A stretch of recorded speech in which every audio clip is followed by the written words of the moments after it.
आज की चर्चा के निकले पॉइंट्स, आपके सुझाव देश को आगे की रणनीति मदद करेंगे। साथियों, किसी भी संकट से निपटने के लिए टाइमिंग का बहुत महत्व होता है। सही समय पर लिए गए फैसलों ने देश में कोरोना संक्रमण को नियंत्रित करने में बहुत मदद की है।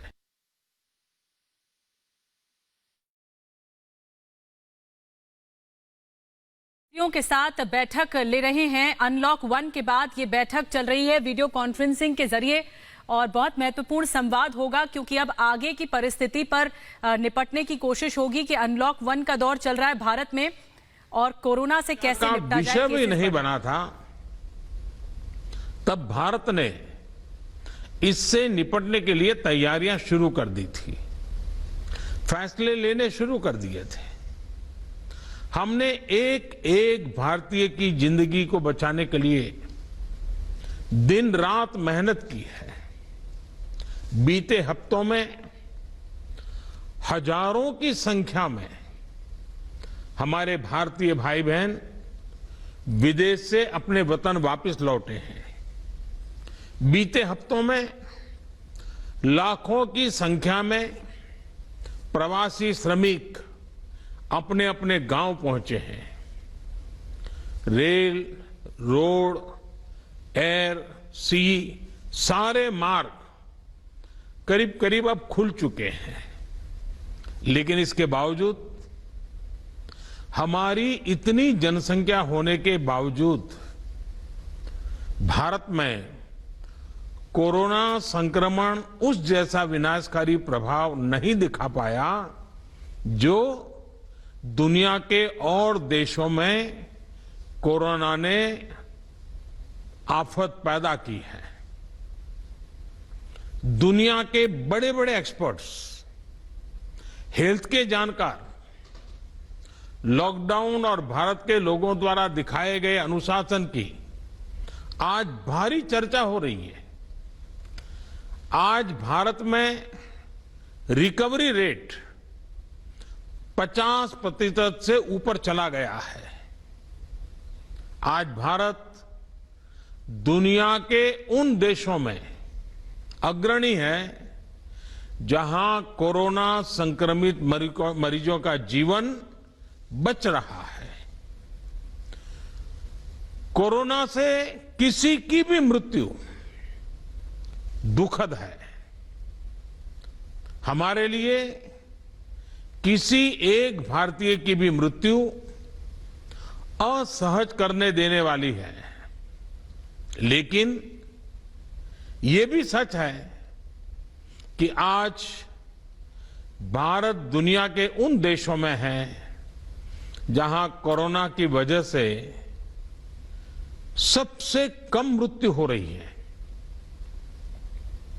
अब अनेक राज्यों के अनुभव आज आत्मविश्वास जगाते हैं कि भारत कोरोना के इस संकट में अपने नुकसान को सीमित करते हुए आगे बढ़ सकता है, अपनी अर्थव्यवस्था को तेजी से संभाल सकता है।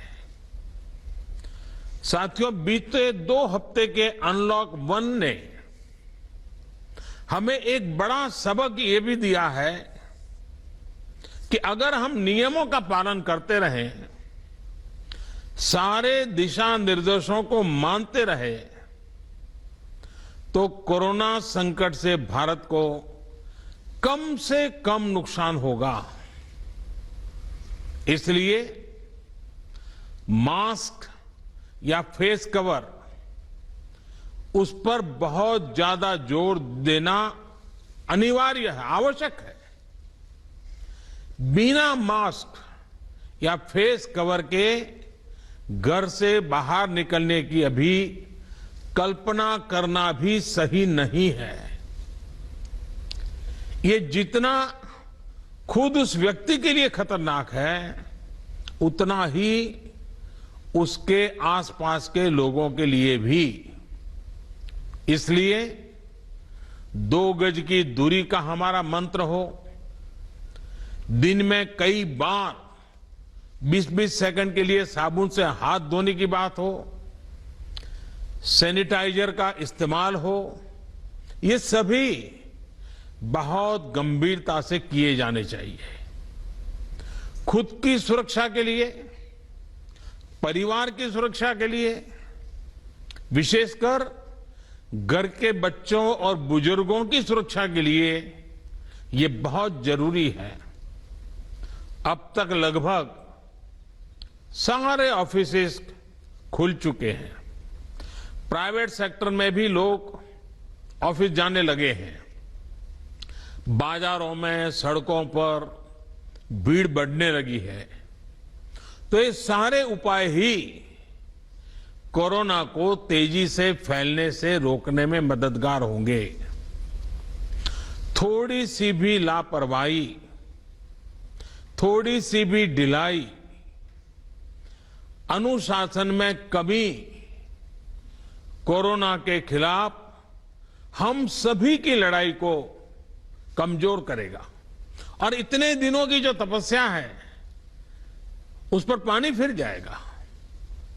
हमें इस बात का हमेशा ध्यान रखना है कि हम कोरोना को जितना रोक पाएंगे, उसका बढ़ना जितना रोक पाएंगे, उतना ही हमारी अर्थव्यवस्था खुलेगी, हमारे दफ्तर खुलेंगे, मार्केट खुलेंगे, ट्रांसपोर्ट के साधन खुलेंगे और उतने ही रोजगार के नए अवसर भी बनेंगे। साथियों, आने वाले दिनों में अलग अलग राज्यों में इकोनॉमिक एक्टिविटी का जिस तरह विस्तार होगा, उससे मिले अनुभव दूसरे राज्यों को भी बहुत लाभ पहुंचाएंगे। बीते कुछ हफ्तों के प्रयासों से हमारी अर्थव्यवस्था में ग्रीन शूट्स दिखने लगे हैं। पावर कंजम्पशन जो पहले घटता जा रहा था, वो अब बढ़ना शुरू हुआ है। इस साल मई में फर्टिलाइजर की सेल बीते साल मई की अपेक्षा 2 गुनी हुई है। इस बार खरीफ की बुआई बीते साल की अपेक्षा करीब 12-13% ज्यादा हुई है। 2 व्हीलर्स का प्रोडक्शन लॉकडाउन से पहले के स्तर का करीब करीब 70% तक पहुंच चुका है। रिटेल में डिजिटल पेमेंट भी लॉकडाउन से पहले की स्थिति में पहुंच चुका है। इतना ही नहीं, मई में टोल कलेक्शन में बढ़ोतरी होना इकोनॉमिक एक्टिविटी में वृद्धि को दिखाता है। लगातार 3 महीने तक एक्सपोर्ट में कमी के बाद जून में एक्सपोर्ट फिर से बाउंस बैक करके पिछले साल के प्री कोविड पीरियड में पहुंच गया है। ये तमाम संकेत है जो हमें प्रोत्साहित कर रहे हैं, आगे बढ़ने के लिए प्रेरित कर रहे हैं। साथियों, आप में से अधिकतर राज्यों में एग्रीकल्चर, हॉर्टिकल्चर, फिशरीज और एमएसएमईज का हिस्सा बहुत बड़ा है। आत्मनिर्भर भारत अभियान के तहत बीते कुछ दिनों से इन तमाम सेक्टर्स के लिए अनेक प्रावधान किए गए हैं। एमएसएमईज को सपोर्ट करने के लिए अनेक फैसले हाल में लिए गए हैं। समयबद्ध तरीके से एमएसएमईज को बैंक से क्रेडिट दिलाने का प्रयास हो रहा है। 100 करोड़ रुपए तक के टर्नओवर वाले उद्योगों को 20% अतिरिक्त क्रेडिट के ऑटोमेटिक इंक्रीज का लाभ दिया गया है। अगर हम बैंकर्स कमिटीज के माध्यम से ये सुनिश्चित करेंगे कि उद्योगों को तेजी से क्रेडिट मिले तो वो जल्द से जल्द काम शुरू कर पाएंगे, लोगों को रोजगार दे पाएंगे।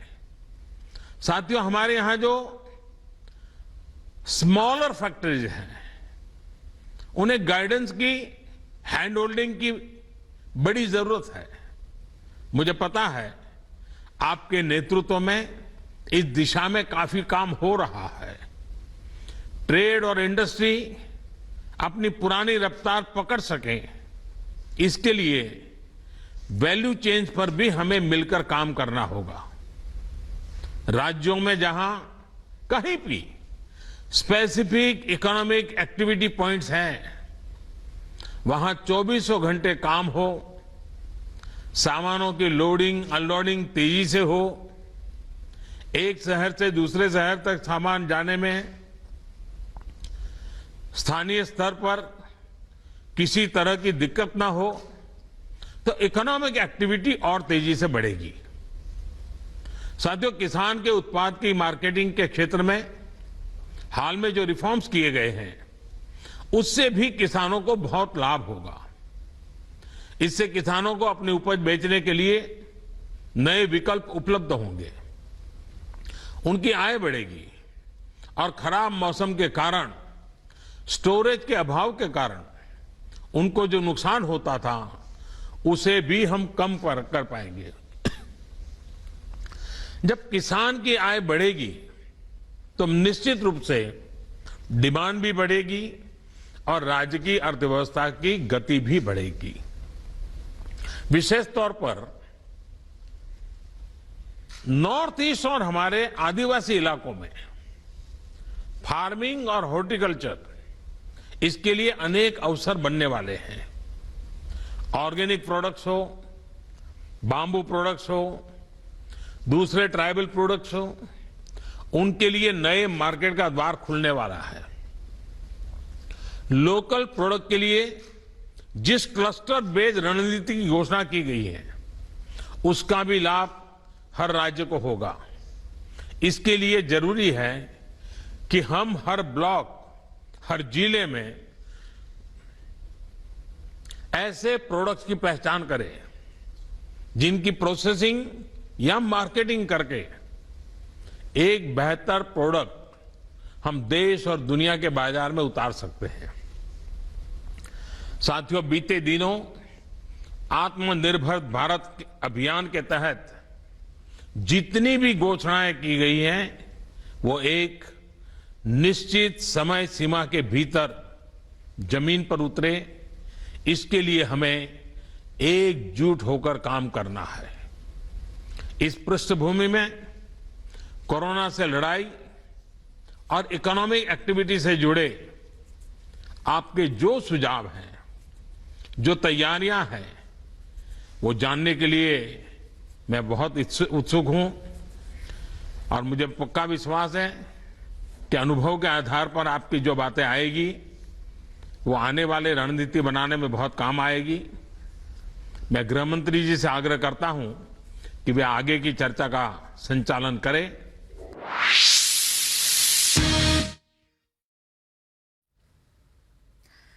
तो प्रधानमंत्री मोदी को आपने सुना, साफ तौर पर मुख्यमंत्रियों के साथ जो बैठक हुई उसको लेकर जो तमाम बातें, बड़ी बातें निकलकर सामने आई हैं, उसके मुताबिक कैसे अर्थव्यवस्था पर भी जोर दिया जा रहा है। अनलॉक 1 में 21 राज्यों के मुख्यमंत्रियों के साथ बातचीत हुई है। हर राज्य की रिपोर्ट प्रधानमंत्री ने ली है सभी मुख्यमंत्रियों से।